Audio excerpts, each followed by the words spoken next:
redimidos. Redimidos. Y el canto que se cantó al principio de la alabanza tiene que ver con el tema. La historia de Ruth.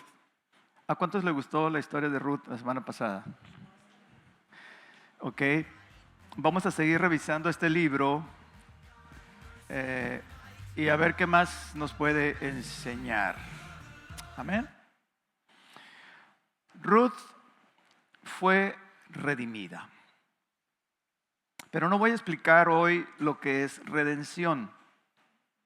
Solo quiero que veamos uno de los maravillosos resultados de la redención. No el resultado, porque implica varias cosas, sino simplemente quiero que veamos el hecho de que hemos cambiado de dueño, que hemos pasado de un pueblo a otro pueblo. Y de paso, quiero enfatizar, precisamente como habló Diana hace un momento, lo feo que es Moab. Para que, hermanos, podamos apreciar, ¿sí? Apreciar un poco más, un poco mejor de dónde hemos salido y a dónde no debemos regresar. Ruth salió de Moab. ¿Quién era Moab? ¿Quiénes eran los moabitas? Los moabitas eran dos cosas. Eran idólatras y eran inmorales.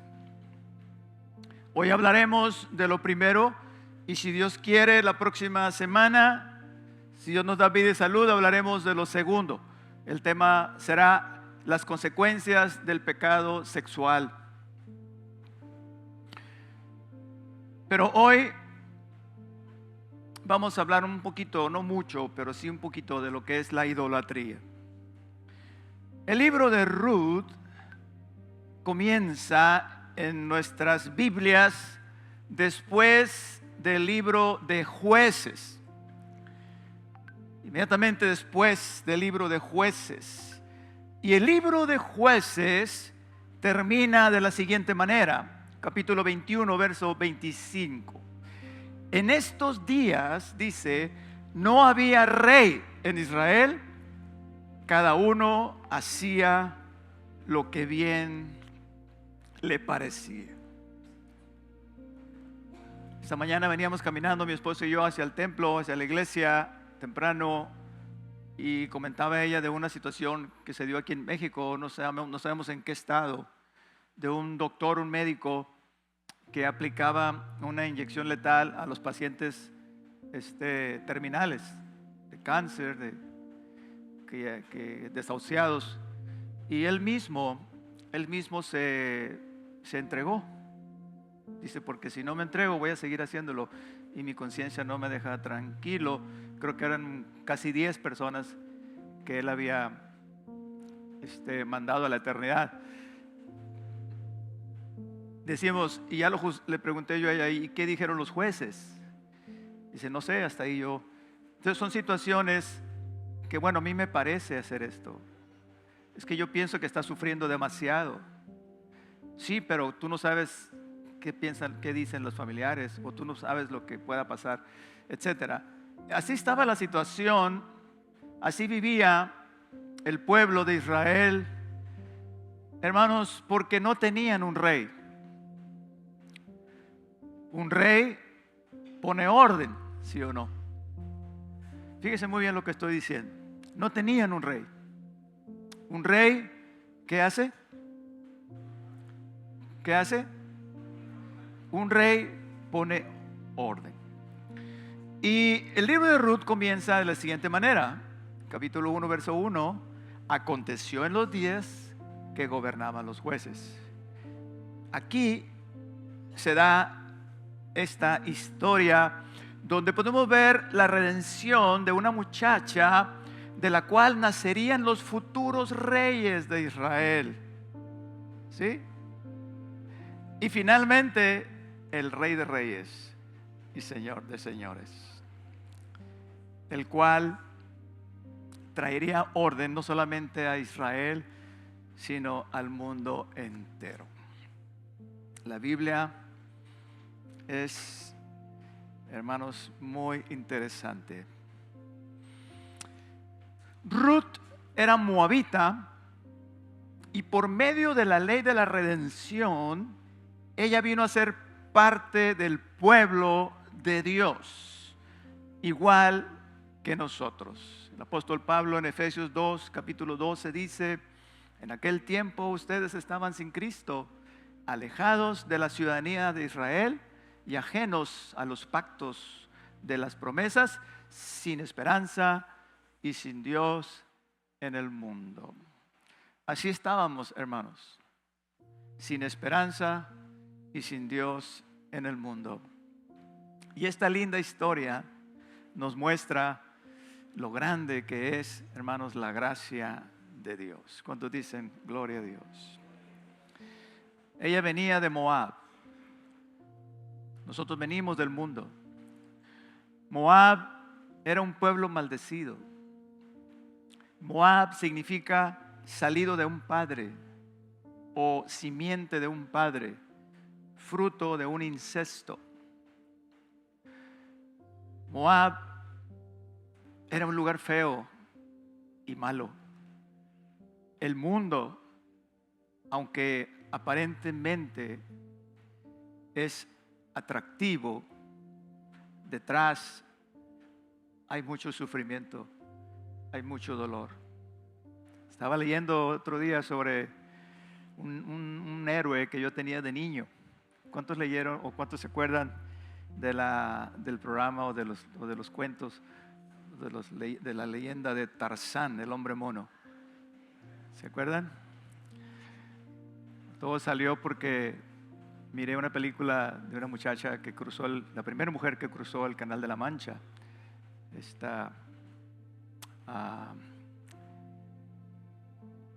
Bueno, no importa, Truly es algo así. Y en esta Olimpiada donde Trudy compitió en Francia, en 1920 y algo, 24, el nadador que ganó las medallas de oro fue Johnny Weissmuller. ¿Se acuerdan? Y Johnny Weissmuller fue el primer Tarzán. Y ahí me fui metiendo, una cosa lleva a otra, y al analizar la vida de Johnny Weissmuller, pues ¿qué puede estar mal? Es un tipazo, jovencito, ganó las Olimpiadas, luego le dieron el Tarzán, el programa de Tarzán, hizo muchas películas, multimillonario. Pero estudiando, amados hermanos, tuvo 5 matrimonios, terminó enfermo en la miseria. Y así, usted puede revisar la vida de cualquier artista, cualquier persona que en el mundo, hermanos, sin Cristo, y va a encontrar tristeza, va a encontrar dolor. Moab, o los moabitas, además, eran muy idólatras, ¿sí? Como ya dijimos, adoraban varios dioses, entre los cuales estaba Quemos, el ídolo abominable. Primera de Reyes 11:7. Quemos fue uno de los ídolos que Salomón llegó a adorar. Dice: edificó Salomón un lugar alto a Quemos, ídolo abominable de Moab, en el monte que está enfrente de Jerusalén, y a Moloc, ídolo abominable de los hijos de Amón. Quiero hacer una corrección. La prédica pasada dije que los hijos del fruto del incesto de Lot con sus hijas eran los moabitas y los amorreos, pero no, son los amonitas. Amón y Moab fueron los 2 hijos que nacieron de esta relación incestuosa de Lot y sus hijas. Y precisamente estos 2 pueblos, hermanos, adoraban adoraban estos ídolos abominables. Quemos exigía el sacrificio de niños. Dice la historia, voy a leer textualmente, que todas las mujeres madres se formaban en fila, eran varias filas. Vamos a suponer aquí una fila, o aquí otra fila, y aquí otra fila, y así, varias filas, para echar al recién nacido en una especie de sartén ardiendo en forma de cruz, hasta que el niño se incinerase completamente. Luego seguía la otra madre y así sucesivamente. Este era un ritual que los moabitas tenían. Nos asustamos, ¿verdad? Nos causa horror. Pero actualmente, hermanos amados, actualmente la idolatría se sigue dando de muchas maneras. Los ídolos ya no son los mismos nombres, pero son los mismos entes espirituales. La gente adora el dinero, adora el sexo, la vanidad y el entretenimiento, por mencionar algunos. Estas cosas, aunque son genuinos valores, no son malos en sí mismos, pero en un momento dado se convierten en ídolos. ¿Cuándo? Cuando dependemos mucho de estas cosas para ser felices. Y además, cuando les obedecemos en sus demandas. Por ejemplo, estos ídolos nos dicen qué hacer y lo hacemos. La vanidad nos dice cómo vestirnos, ¿sí? La Biblia también nos lo dice, pero hacemos más caso a la vanidad que a la Biblia. ¿Me estoy explicando? Con el sexo pasa lo mismo, ¿sí? Y con cada cosa que se ha convertido en un ídolo en la vida de la gente. La gente no es libre, hermanos. La gente no es libre. Por eso redención habla de libertad. Éramos esclavos del pecado, todos los que estamos ahora en Cristo. En un día fuimos esclavos. Éramos ofrecidos en el mercado de esclavos. Satanás nos tenía aprisionados, el pecado. Hacíamos lo que el pecado nos decía. Mas Cristo pagó el precio y nos compró. Ahora le pertenecemos a Él. Ahora somos libres. Cuando dicen amén. Por eso la Biblia dice en Juan 8:36: así que si el Hijo os libertare, seréis verdaderamente libres. Amén. Y Romanos 8:3 dice San Pablo: porque lo que era imposible para la ley, por cuanto era débil por la carne, Dios, enviando a su Hijo en semejanza de carne de pecado, y a causa del pecado condenó al pecado en la carne. ¿Qué quiere decir esto? Que aunque la ley decía lo que no debíamos hacer, sin embargo lo hacíamos. ¿Por qué? Porque éramos débiles, porque éramos esclavos. Vivíamos, hermanos, en el tiempo de los jueces.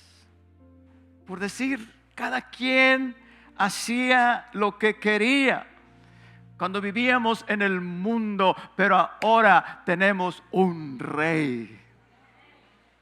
¿Sabe lo que significa tener un rey? Tener un rey es tener un dueño a quien tú obedeces. Por eso Pablo dice en Gálatas 2:20: ya no vivo yo, mas vive Cristo en mí. Y lo que ahora vivo, lo vivo en la fe del Hijo de Dios, que se entregó a sí mismo para rescatarme. Nos compró. Y el cristiano ya no debe vivir. Claro que hay pasiones, claro que hay inclinaciones, claro que hay malos deseos, Y hasta que nos muramos, amados, el cuerpo será redimido. Pero no tenemos que obedecer. Ya no tiene eso, digamos, poder en el sentido de decir, es que soy débil, mire, yo aborrezco el adulterio. ¿Sí? Y yo sé que usted también. Y en un momento dado, Dios no lo quiera, pero cualquiera podemos caer en adulterio. Se cumple lo que dice Pablo, hago lo que no quiero. ¿Sí? O sea, ya el pecado no nos esclaviza, sin embargo, existe. Por eso tenemos que estar firmes en Cristo, fortalecidos en el Señor y en el poder de su fuerza. Por eso la vida del cristiano es una lucha constante. Y como decía mi esposa, si usted no ora en su casa, si usted nada más está atenido a lo que viene y recibe aquí el domingo, no la va a hacer, amado hermano. Aunque haya sido libertado del pecado, va a caer otra vez en pecado. No se trata de eso. Se trata de que hemos sido rescatados de ahí, hemos salido de Moab. ¿Por qué mucha gente regresa a Moab? ¿Ya me está entendiendo? Pero hay otra ventaja cuando tenemos un rey. Es nuestro dueño y nos dice lo que tenemos que hacer, lo que nos conviene hacer, pero también un rey nos protege. ¿Sí? Los madianitas y los filisteos, enemigos acérrimos de Israel, venían cuando estaban cosechando. Trabajar, no sé cuánto tiempo se llevan en que la planta, ¿a quién trabaja en el campo aquí? ¿O quién sabe cuánto tarda una cosecha en crecer? Compadre, 4 meses. 4 meses regando, fumigando, cuidando la plantita, y cuando estaba lista para la cosecha, cuando estaban las cosas, ¿cómo se llaman ahí? Las máquinas esas, las trilladoras y todo eso ahí, ¡fum!, llegaban los madianitas y se llevaban toda la cosecha. ¡Qué coraje! Gedeón estaba escondido para que no lo vieran, cuando escuchó el ángel que le dijo: Gedeón, varón esforzado y valiente, tienes un trabajo que hacer. Y ahí lo llamó el Señor. Pero así vivían los israelitas, en constante peligro, en constante temor, porque esos pueblos abusivos, ¿sí?, los filisteos, Dios levanta a Gedeón, Dios levanta a Sansón.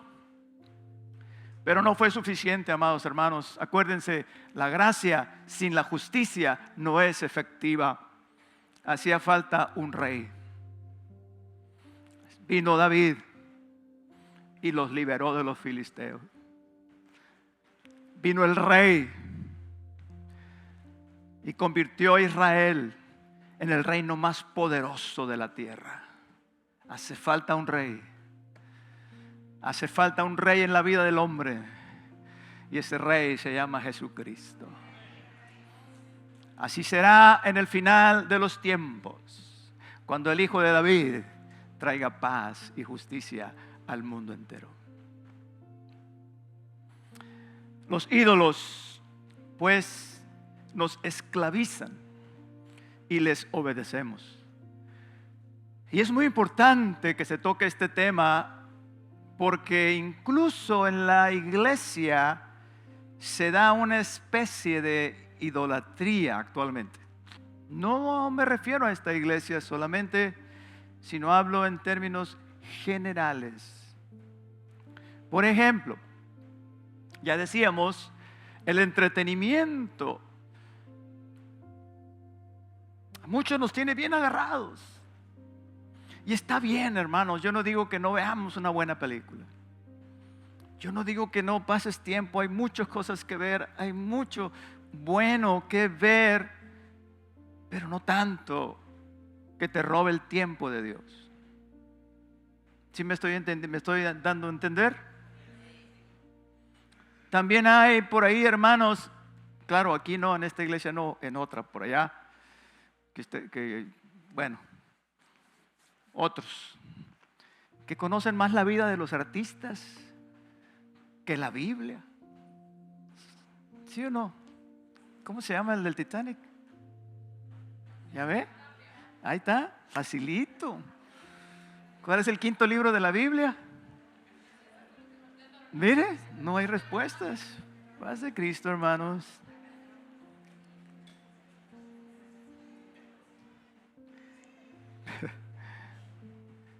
Por otro lado, algunos hermanos, fue lo que habló mi esposa hace un momento, caen en idolatría cuando creen y practican cosas como el Reiki. ¿Alguien sabe qué es el Reiki? El Feng Shui, metafísica y toda clase de supersticiones. La Ouija, el yoga. Hay un pastor que practica yoga y dice que no es malo. A lo mejor algún ejercicio del yoga, a lo mejor si te paras así un ratito, 5 minutos, no es malo, ¿eh? Te digo, no, también, pero usted me entiende. También hay en la iglesia del Señor conjuros. Tómate esto en el nombre de Jesús.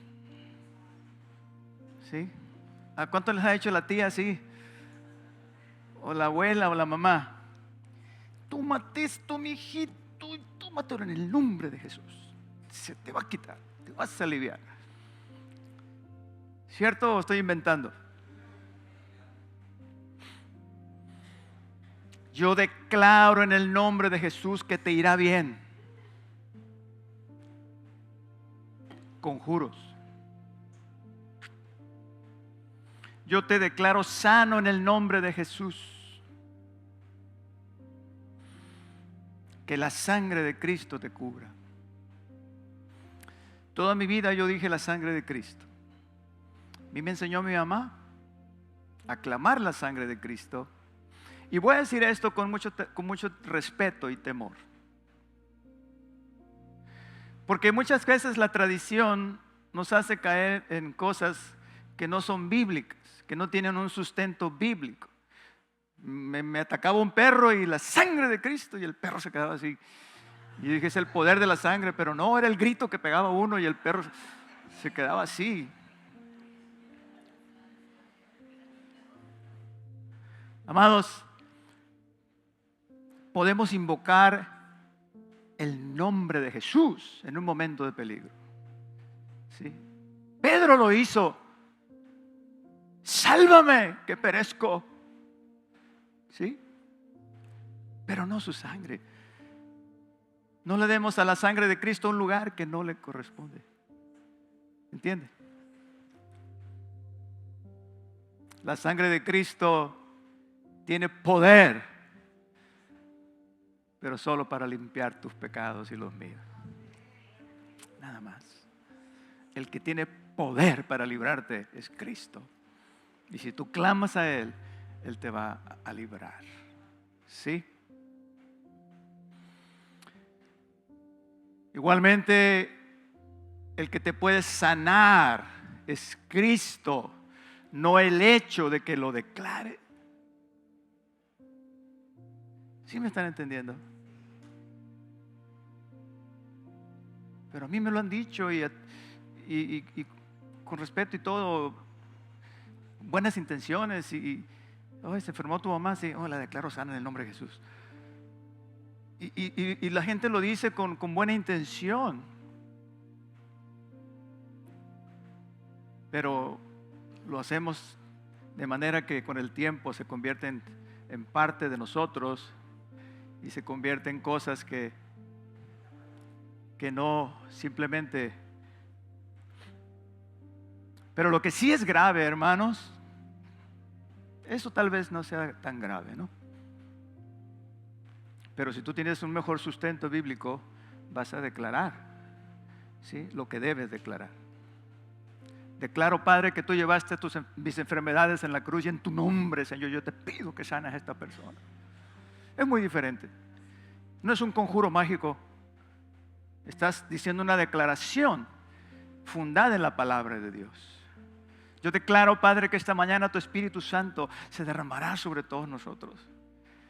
Porque tú oyes la oración de tu siervo, yo te lo he pedido con todo mi corazón, Padre. Yo creo en ti que tú vas a manifestar tu gloria en este día. Estás declarando algo que tiene sustento, ¿sí? No es algo que nomás a ver si pega.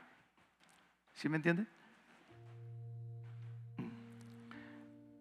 Pero sí, lo que sí es grave son esas prácticas espiritualescas que algunos ven como inofensivas. Hermanos, usted debe saber algo. Usted debe saber que la moneda en el mundo espiritual tiene dos lados. Uno es de Dios y el otro es satánico. No hay un tercer lado humano, metafísico, mental. En el mundo espiritual, hermanos amados, solamente hay dos colores, uno blanco y uno negro, uno satánico y otro divino. Solamente existen Dios y los demonios. Y no ande comparando al diablo con Dios, porque el diablo no tiene poder. Hermanos, cualquiera de nosotros, el Señor lo dijo, el más pequeño en el reino de Dios es más grande que Juan el Bautista. ¿Por qué? Porque estamos en Cristo y Cristo venció a Satanás. Y en su nombre vayan y sanen los enfermos, vayan y echen fuera a los demonios. En mi nombre, dijo el Señor. Satanás no es más que un ángel caído. No se compara con la divinidad. ¿Saben quién lo venció? Un arcángel, Miguel, Gabriel. Sí. Y los hijos de Dios también lo podemos vencer en el nombre de Jesús. Yo vengo ante ti, dijo David. Tú vienes contra mí con espada, lanza y jabalina, mas yo vengo contra ti en el nombre de Jehová de los ejércitos,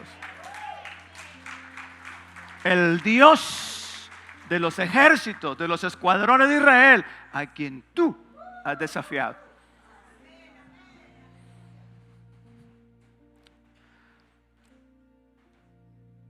El Reiki, el Feng Shui, las sopas que mencionamos ahorita, el Wong, todo eso, amados, por más inofensivo. El Reiki creo que es ese que le ponen a uno aquí, que ay, que ponte aquí en esta parte. Te imponen las manos, te voy a tocar acá, la acupuntura. Y voy a soltar una víbora chillando. Pero yo personalmente tengo mis dudas ante la homeopatía. Es una cosa personal, pero yo tengo mis dudas. Yo creo en la ciencia, como dijo Nacho Libre, ¿no? I believe in science. Bien, ahí ya no, ahí no. No agarré, no, ahí dejemos. Hermanos, yo pienso que Ruth, además de ser inteligente, además de ser virtuosa, era inteligente. ¿No creen ustedes? Ella miraba todas estas cosas. Al casarse con Malón o con Ruth, Malón era su esposo, ella en cierta manera estaba aceptando el judaísmo. Ella se daba cuenta de lo que hacían, ¿sí? Y decía, algo anda mal. Ella miraba la inmoralidad que existía en Moab, miraba los sacrificios de los niños y seguramente decía o pensaba, yo no quiero eso para mí. Hoy en día se ven las mismas cosas. La inmoralidad se ve como algo normal. Los niños se sacrifican de otra manera. Niños descuidados, abandonados a las pantallas y al internet. Y la gente como si nada. ¿Dónde están las Ruth que digan, yo no quiero eso para mis hijos?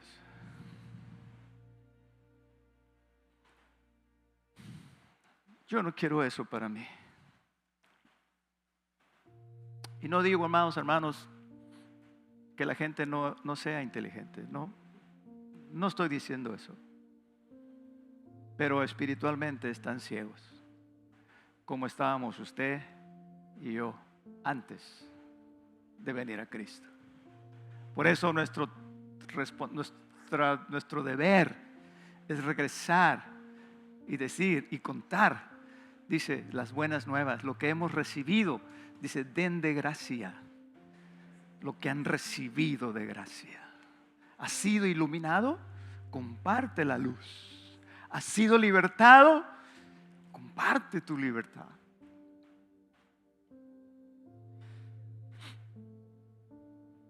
Ruth era mujer virtuosa y una de sus características es que era fiel. La palabra hebrea es hesed, que se traduce como bondad, pero significa fidelidad y lealtad. Ella fue leal con su suegra al renunciar a todo para cuidarla. Ella no pensaba en sí misma, pero Noemí sí pensaba en ella mucho. Y le dice, hija mía, ¿no te he de buscar un hogar para que te vaya bien?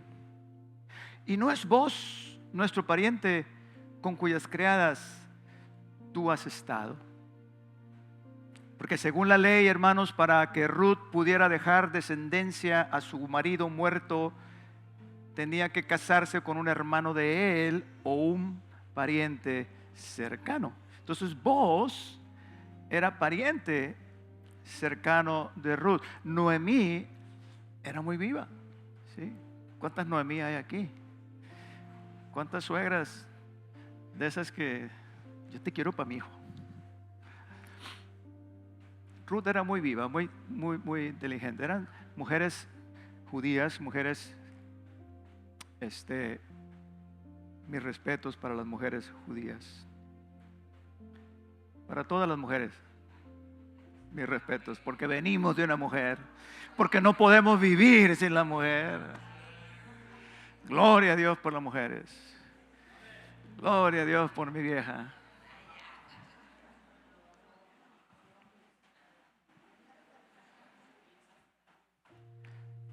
Entonces, Noemí, como una buena suegra, le dijo, yo te voy a buscar marido.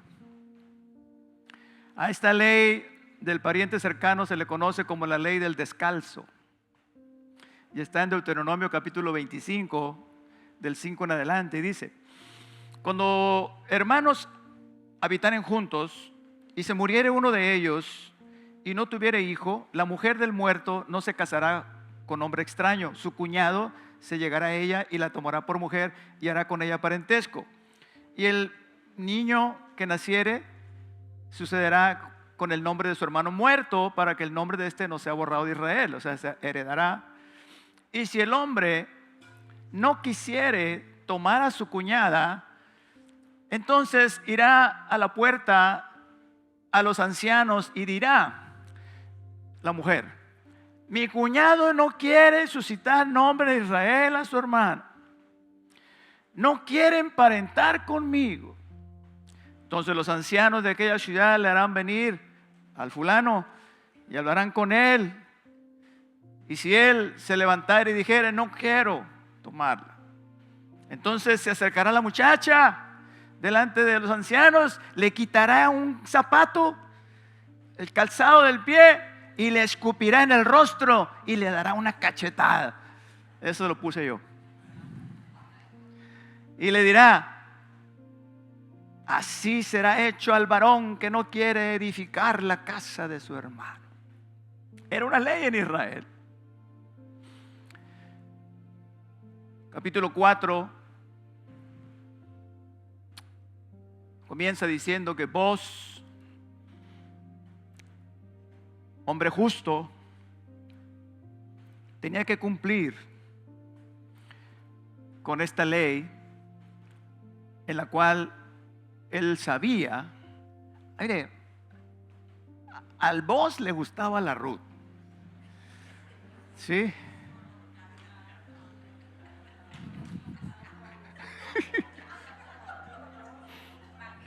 ¿Para qué nos hacemos tontos? Y le gustaba mucho, mucho. Hasta le dijo, hija mía, todo el mundo dice que eres mujer virtuosa, pídeme lo que quieras. Vos ya estaba ruco, ya estaba quedadón, y Ruth era una muchacha. Y como dijo el doctor Oscar, era viejo pero con dinero. Y sí. Entonces, dijo vos, bueno, yo te quiero y yo me quiero casar contigo, pero a mí no me corresponde. Fíjense la justicia. ¿Qué hubiera hecho un culiche? Ni le hubiera hablado al otro. Yo no le hubiera hablado. Vente para acá. ¿Sí? Pero vos era justo. De esa clase de gente desciende nuestro Salvador. De ese linaje, de ese pedigrí. Eran gente piadosa. El capítulo 2, creo, no lo traigo en el bosquejo. Cuando vos llega a los segadores, los saluda, Jehová sea con ustedes. Y ellos le contestan, el Señor te bendiga. Era gente piadosa. Era gente justa. Entonces dijo, a mí no me corresponde, hay otro. Y si Él te redimiere, que te redima. Pero si no, vive Jehová, que yo lo haré. Me canso ganso.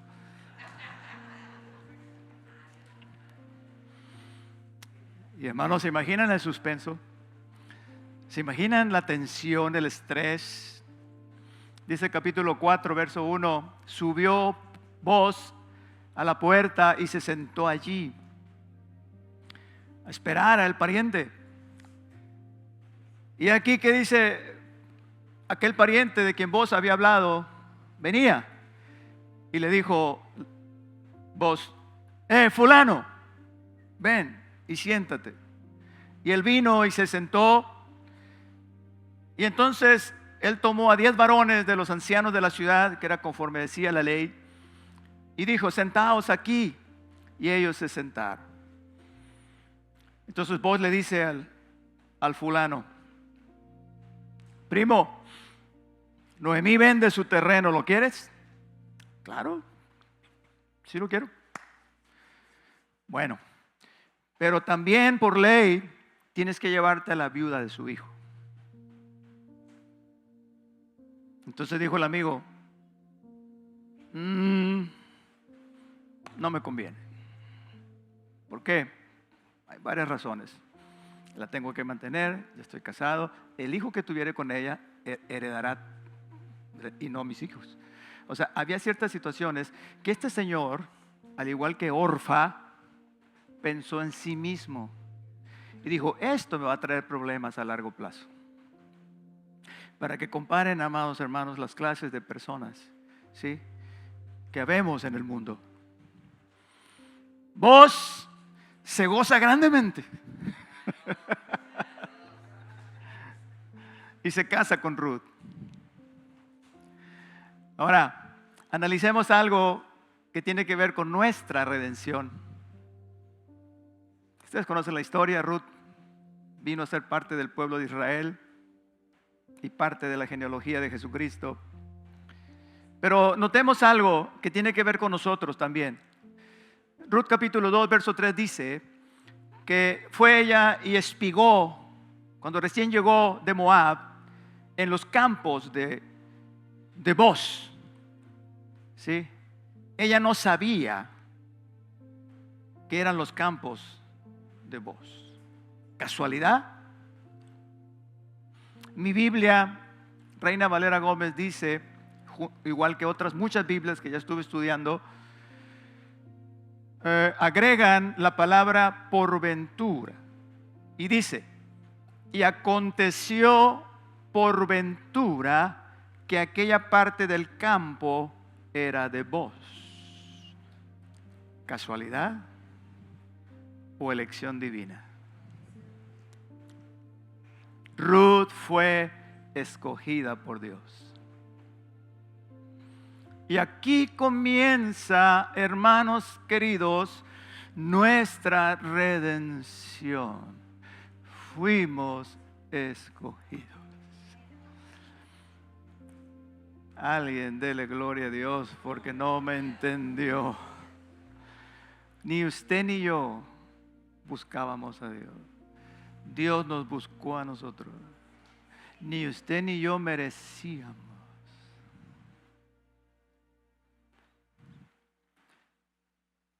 Ruth no hizo nada. Dios la escogió. La diferencia, hermanos amados, ahí en el parque donde vamos a jugar mi hermano y yo, es un pleito, porque el Javi y sus amigos ahí nos atacan como diciendo, ¿qué te vas a ir al cielo tú, Manei? Le dicen a Manei. Y la creencia general de la gente es que vamos al cielo por lo que hacemos o por lo que merecemos, porque la religión tradicional es lo que nos ha enseñado.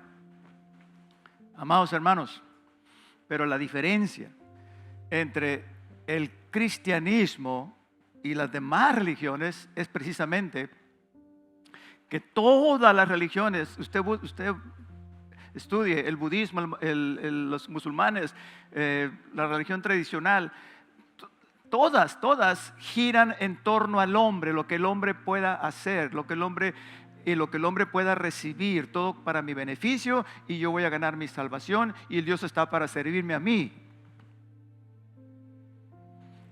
En la Biblia, mis amados, no vamos a encontrar un solo pasaje que diga que el hombre tiene algo que ver en su salvación. Y esto, muchachos malagradecidos, para que agarren el rollo, aquellos hijos de cristianos que vienen a la iglesia y no aprecian la iglesia, no aprecian el privilegio que Dios les está dando. Y aquellos cristianos que no hemos entendido que la salvación es un regalo de Dios que recibimos por gracia, no porque estés muy bonito o muy bonita, o porque eres hijo de papá y de mamá, o porque lo hayas merecido. No, es porque Dios le plació. Dios te ama, cabezón. Dios te ama tanto que no tienes idea de lo que Él te ama. Los escogidos, los elegidos y los fieles, sí, estarán delante del trono de Dios adorándole por toda la eternidad. Y tú eres parte de ellos. Por su gracia. Solamente por su gracia. La Biblia nunca va a decir aquí que el hombre merece. Todo lo contrario. Salmo 14. Dice el necio en su corazón, no hay Dios. Se han corrompido. Hacen obras abominables. No hay quien haga el bien. Jehová miró desde los cielos sobre los hijos de los hombres para ver si había algún entendido que buscara a Dios. Todos se desviaron a una, se han corrompido. No hay quien haga lo bueno, no hay ni siquiera uno. Nadie merece la salvación. Nadie en este mundo. Solo la gracia de Dios fue la que nos salvó. Amados, la gente cree que la Biblia es una serie de cosas para justificar el juicio de Dios. Dios es malo, pero es todo lo contrario. En toda la Biblia, mis hermanos, lo único que podemos ver implícito es la gracia de Dios. Desde Génesis 3:15 hasta Apocalipsis, todo es para que finalmente el hombre alcance salvación. Y hay dos textos contundentes que lo declaran. Juan 3:17, porque no envió Dios a su Hijo al mundo para condenar al mundo, sino para que el mundo sea salvo por él. Lucas 19:10, porque el Hijo del Hombre vino a buscar y a salvar lo que se había perdido. Y el texto áureo de la Biblia dice, porque de tal manera amó Dios al mundo, el más grande amor, que ha dado a su Hijo unigénito, la más grande dádiva, para que todo aquel que en Él cree no se pierda, la más grande invitación, mas tenga vida eterna, la más grande posesión.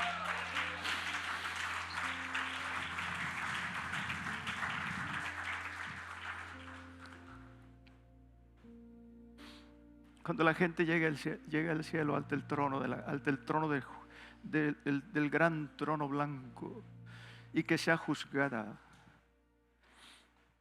y que sean condenados, no podrán decir, es que no sabía.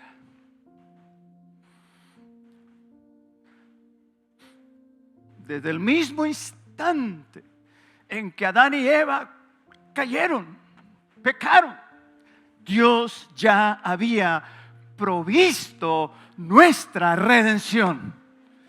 En el mismo momento, Génesis 3:15, le dice a la mujer, a la serpiente, y pondré enemistad entre ti y la mujer, entre tu simiente y la simiente suya.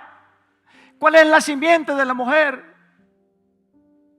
Esta te herirá en la cabeza y tú le herirás en el calcañar. ¿Quién es la simiente de la mujer? ¿A qué dan a luz las mujeres? Changuitos, perritos, seres humanos. Tú le herirás en el calcañar, en el talón. Ella te herirá, él dice. Tú le herirás, dice, la simiente suya, esta te herirá en la cabeza. Tú le herirás en el calcañar. Cuando Cristo estuvo en la cruz, los demonios hicieron fiesta y dijeron, hemos matado al Hijo de Dios. Cuando Cristo se levanta al tercer día victorioso, es aplastada la cabeza del demonio para siempre. ¿Dónde está, oh muerte, tu victoria? La simiente de la mujer aplastó la cabeza de Satanás. Ahí comenzó nuestra redención. La redención, mis amados, solamente podía ser hecha por un hermano del muerto o un pariente cercano. ¿Qué quiere decir esto? Que Dios no podía mandar un ángel para que derrotara al diablo, para que rescatara a la humanidad. No. Tenía que ser un hombre. Y busqué, dice el apóstol Juan en el Apocalipsis, y no lo hallé, ni en el cielo ni en la tierra, quien fuera digno de tomar el libro y abrir sus sellos. Nadie, ninguno, no había. un hombre perfecto, justo, santo, que pudiera, que tuviera ¿cómo se dice? La solvencia para pagar el precio de nuestro pecado. Nadie. No hay justo ni aún uno. Pero se acerca un ángel y me dijo: no llores. El león de la tribu de Judá ha vencido para tomar el libro y abrir sus 7 sellos. Y aquí vi a un cordero como inmolado. Y todos, dice, los ancianos y los que estaban alrededor del trono y millones y millones de ángeles cantaban un coro y alababan a Dios y decían: digno es el cordero, porque nos has redimido para Dios. Has pagado el precio de nuestra redención.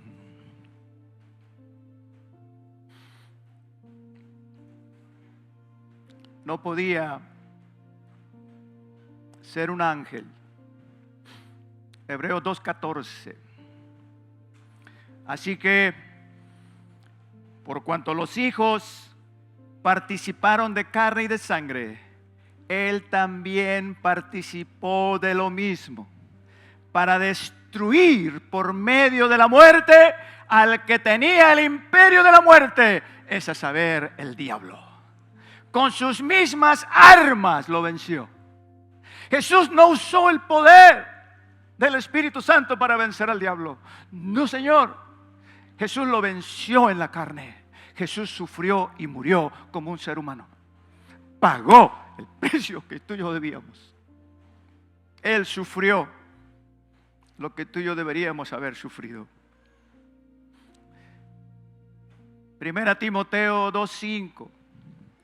Porque hay un solo Dios y un solo mediador entre Dios y los hombres, Jesucristo hombre.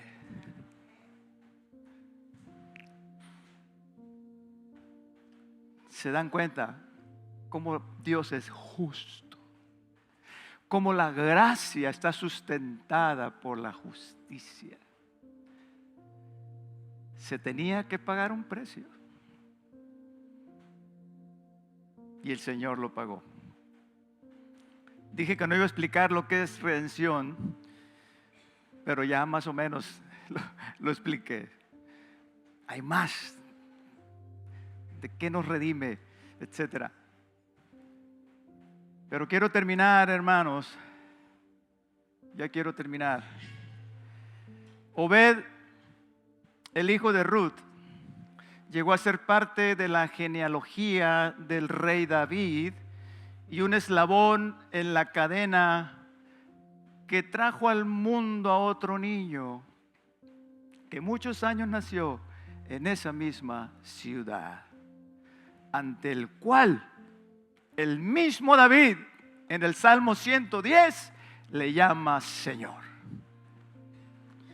El apóstol Pablo le ilustra magistralmente cuando dice: haya pues en vosotros este mismo sentir que hubo también en Cristo Jesús, el cual, siendo en forma de Dios, no estimó el ser igual a Dios como cosa a que aferrarse, sino que se despojó a sí mismo, tomando forma de siervo, hecho semejante a los hombres, y estando en la condición de hombre, se humilló a sí mismo, haciéndose obediente hasta la muerte y muerte de cruz. Este fue el precio que se pagó. Y ahí lo pudiéramos dejar. Pero el texto sigue diciendo, versículo 9: por lo cual Dios lo exaltó hasta lo sumo y le dio un nombre que es sobre todo nombre, para que en el nombre de Jesús se doble toda rodilla de los que están en el cielo, de los que están en la tierra, y toda lengua confiese que Jesucristo es el Señor, para la gloria de Dios Padre.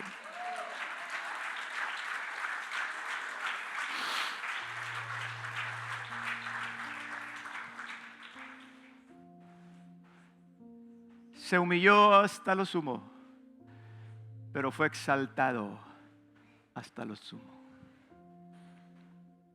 Amados, el resultado de la redención es maravilloso. Tal vez no lo alcancemos a dimensionar.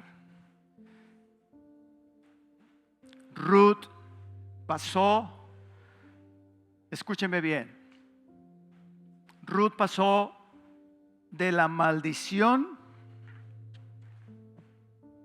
a la bendición. ¿Sabe lo que es eso?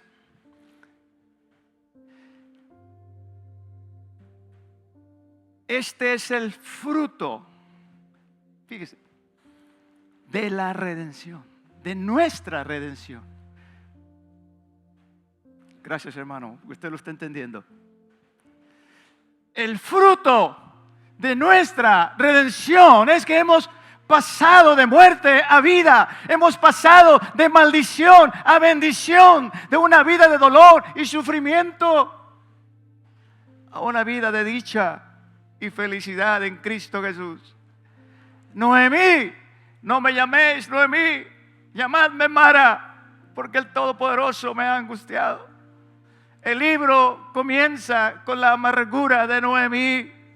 Pierde a sus 2 hijos, pierde a su esposo, pero termina con la dicha de Noemí.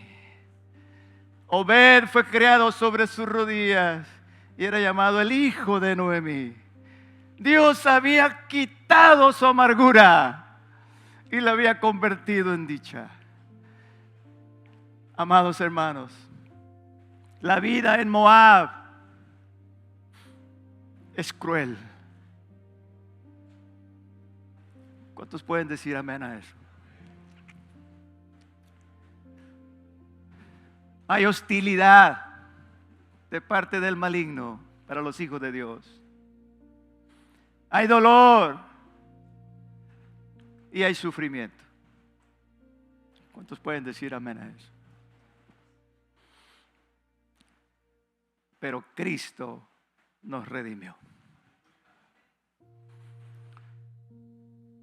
Ya no vivimos en Moab. Ahora somos pueblo adquirido por Dios.